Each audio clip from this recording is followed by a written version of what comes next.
Hey everybody, Livingston here. Today we're jumping into another fun-filled episode of the Twilight Zone. This time it's Season 3, Episode 11, Still Valley, came out November 24th, 1961, and another episode I haven't seen before. But before we get started, let's jump into your comments to last week's episode, The Midnight Sun.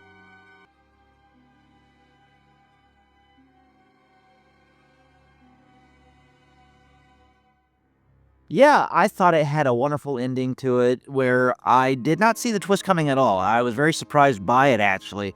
When you look at how they began the episode stating that, oh man, I wish this is just a dream and I can go back and wake up into darkness. And that's exactly what happened. They led you to believe that it was going to be a obvious ending. Turns out it wasn't, because what that happened to be is the opposite of what was going on in the reality that was within that dream, it being way too hot. But yeah, I thought it was a great twist. One of the few twists actually this season that I didn't see coming.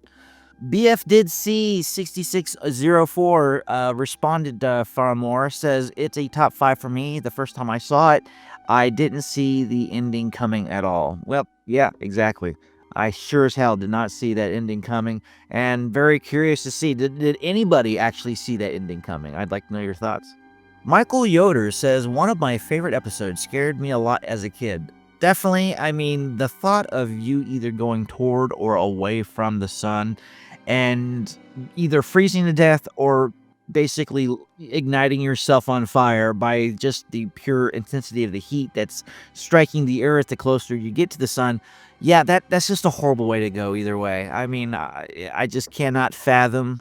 I mean, there is a possibility at some point down the line in our future, I'm saying like distant future, because they were talking about the sun being around for another few billion years before it does go out. And when it is extinguished, if there's any life on this planet, it's not going to be a good time for them.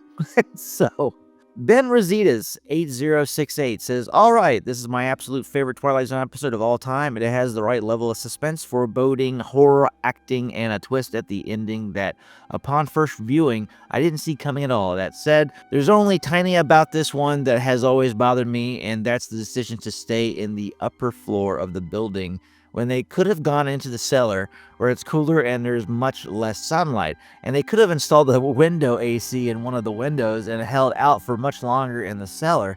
And I just now realized I sound like that guy in Night of the Living Dead who was insistent they all go down into the cellar. Where's he at when you need him? Would have been his moment to shine if he were in this episode. Yeah, that's very true, Ben. I actually said the same thing during the episode when I was watching it and couldn't believe why you would stay up in one of those floors when you can go down into a basement and try your best to stay as cool as possible. The only problem with the AC unit thing is the power would go out, and when the power went out, it was getting shorter and shorter, and I think at the end there was no more power. It was gone, and an AC unit wouldn't have helped. And going further into the earth would probably be the best bet, but at some point, if the earth is getting closer to the sun, I guess the end game would be it finally just falling into the sun and just, that's it, no more earth. So you're just buying yourself more time until the bitter end, really, and it kind of sucks that there is no way out. The only way out is if you lived in some advanced civilization where you were able to basically get a spaceship and fly out of here, which I'm with Elon Musk in that respect. It's like, let's find other planets and other means of traveling outside of our galaxy, maybe, and sometime in the distant future, we might be able to bounce from world to world, or solar system to solar system, or galaxy to galaxy, and possibly survive a lot longer than this planet might. Who knows? Reign Supreme says, it's too hot to play games. Have definitely said that during the summer months over the years. Yep, I have too. Aram Budikin 9554 says, Lois Nettleton, who plays the young women, did a superb job. She is one of my favorite character actresses of that era. I feel she was always underrated.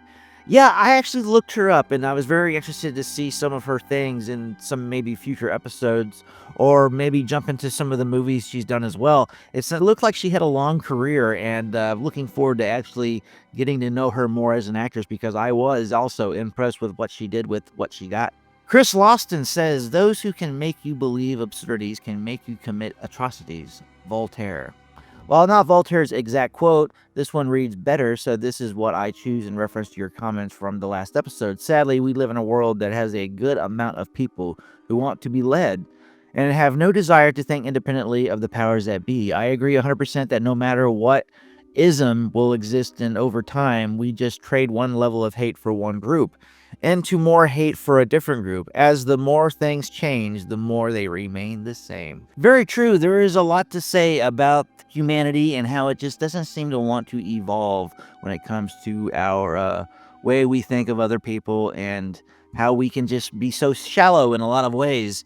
And hopefully at some point we evolve into a better future. And I think that's what we always strive for in civilization, to always be better than what we came from. And I think in a lot of ways we have, even though there are a lot of things we haven't learned. We have become better in a lot of different ways, but in a lot of different ways we've also become worse. So, I mean, I think technology is a lot to blame there, but we'll see what happens, right? I mean, that's all we can do is just live and hopefully just keep living and figuring it out as we go. Jonathan Stein says this really is a great twist, even if it's a shame to happen to such nice characters. Yeah, I can't stand that in a lot of Twilight Zone episodes where when it ends, you're like, oh man, why did that man or woman end up in such a horrible position for being such a nice person in general? And I mean, that's just reality. Sometimes good people end up meeting some bad fate just because of pure circumstances, or if you want to call it fate, or whatever you want to say. But I mean, that's just the reality of things. Happens in horror movies too. Even though we do like it when the person who's the jerk ends up dying, so does sometimes even the best of people go that way as well. And oh well, but it still means it doesn't mean it's a bad story. I just sometimes like those happy endings. Wes Jones says one of the best twists. Very true. Louis Takishi 1981 says scary episode. I definitely agree with you there. 88 PJ Tink says my favorite episode, and I have seen every one. Wow, well that's high praise for this episode. I gotta say it's probably up there in terms of this season. I don't know where it ranks yet when it comes to the overall episodes, but it really made me feel a lot in terms of man, I don't want to be in that position sort of feeling, you know. Mr. Sean 42088 says, I'd like to see this more extended, go more into the burning world like a TV series, and then season 2 going into the frozen world. Yeah, that would be kind of interesting to see. I don't know if I'd want a whole entire series, but I would say maybe do a few episodes and then do like a few episodes of the frozen world and maybe do some other kind of reality where we can live in it for a few episodes as well. Something that we can jump from one place to another. I don't know. It would be interesting to see, though, exactly what would happen in that situation for a longer period of time. And with a bigger budget, that would be cool. Chris Lawson says, as someone who lives in Las Vegas and had my AC go out this past summer, while we had record-breaking temps of 120 several days, I'll take that cold 7-day-a-week and twice on Sundays. The hair grease I used was just about liquid within its container. My dental floss that has wax coating was fused together. This episode wasn't far off, to say the least.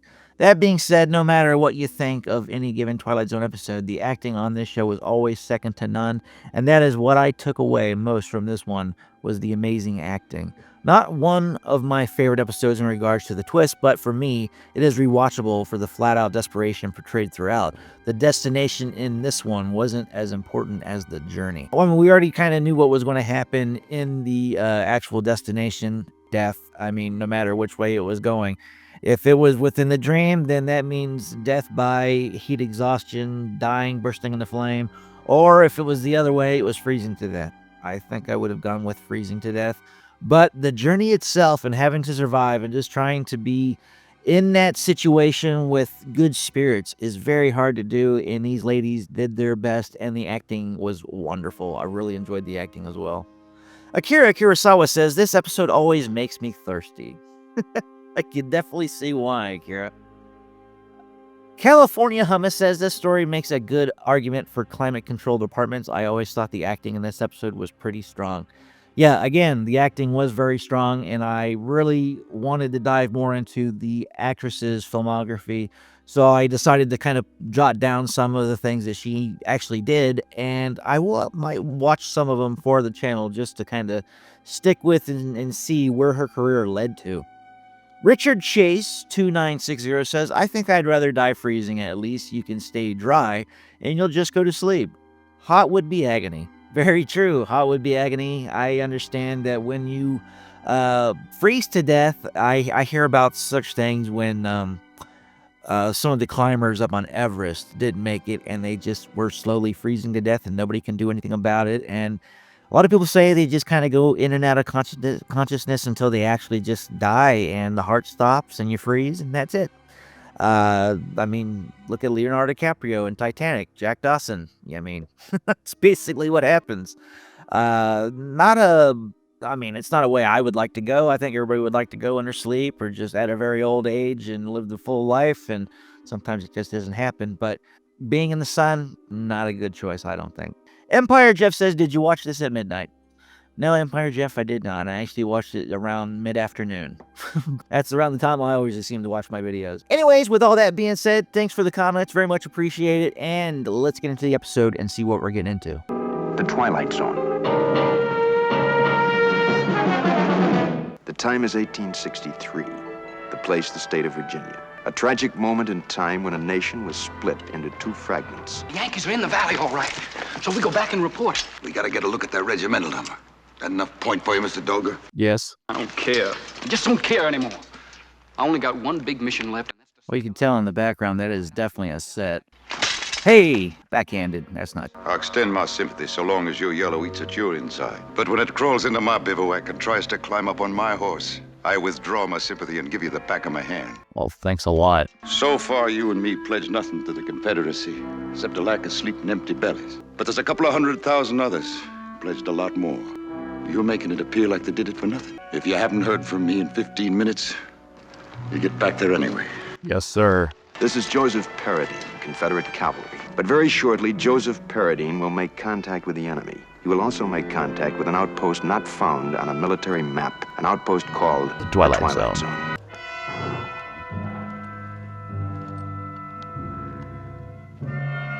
I kind of blend in, you know? I'm walking around trying to hide behind posts with a gun. Seems suspicious. There you go. Drop in the middle of the road. That's good.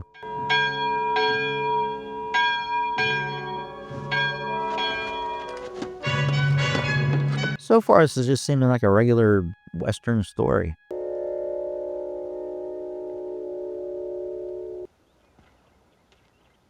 Oh, I'm confused. These dummies? Nope, they're real.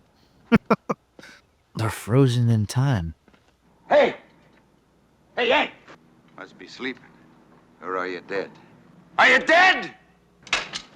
Some kind of sickness. Must be asleep. No wounds. Wake up. Hypnotized. You're dead. Wake up, Yanks! None of you are dead! You're all my prisoners! You sure come to the right place, boys. Food, clothing, ammunition. What you got is what we need. You hear me, Yank? You come to the right valley. Nothing around here but hungry Confederates. I wonder why they're all frozen. I said something way too early saying there's no twist to this. I don't know what the hell's going on now. Just don't understand. Me neither, brother. None of you can speak. Maybe he's like None the of you can Flash. move. He's going so fast, everyone just looks like they're going still. What's that? It's meat I've had in a couple of months, you hear? Meat. Whoa. Get your gun. Has to be the wind. A movement. A hand. I've seen it. All right in there. You best come out now. Tell me what's going on. Better come out now. I'm coming in. And survey says an old man. Who you be? You don't know how close you come to dying just then. When I first seen you coming up the street, I thought you was a Yank. You don't know how close you come to dying. What was he gonna use, Grandpa? This book. But I wasn't aiming to throw it. Just use it. Like I used it on them. Is it a spell book? You think I'm lying? I ain't calling you no liar. This here's what done it. This here book. But I got no time to fiddle around with black magic or any other old men's games. Games, you call He's it? got to prove it now. Guess you gotta show what you can do out of that book of yours. Ye soldier conjured here in the name of the Prince of Darkness. Now listen, old man. Uh-oh. I reckon you believe me now, being you can't move a muscle. Being you can't speak even a word out loud, you're just gonna have to listen to me speak at you. Oh, I know you can still hear me. I'm a witch man, like my pappy afore me. He was the seventh son of a seventh son. I've heard that before. Seventh son of the seventh son. I fixed him. I didn't do no running. I opened the book and I read the words. Now, you be good and don't give me no argument. Blink your right eye. Ye soldier conjured here in the name of the Prince of Darkness, ye can now move and speak. Lucky there. Hypnotism. Hypnotism. This is conjure stuff. And what I done to them Yanks, I can do to the whole Union Army. I can open up a path to Washington so that Bobby Lee could ride in there with 3 Confederate troopers and take over the whole country. You claim it's magic. I don't claim it. I say it. Well, what other kind of magic can you do? You felt it. You mean you could do this to the whole Union Army? He just said he could. Could handle. Why don't you, old man? One good reason. One good reason only. What's that? I'm gonna die. Why? I'm gonna die before the sun goes down. I can smell death. Old Mr. Death come to pluck me out of the living. So I ain't gonna be around to do what's got to be done. I'm leaving it up to you. Me? I can tell about a man's looks. I can tell all about that man. I'm choosing you. So take my place? Is that what it is? Everything you need in this book. Spells, talisman, curses, everything. Well, that's fun. Here, take it. Don't seem right at all. Something unclean.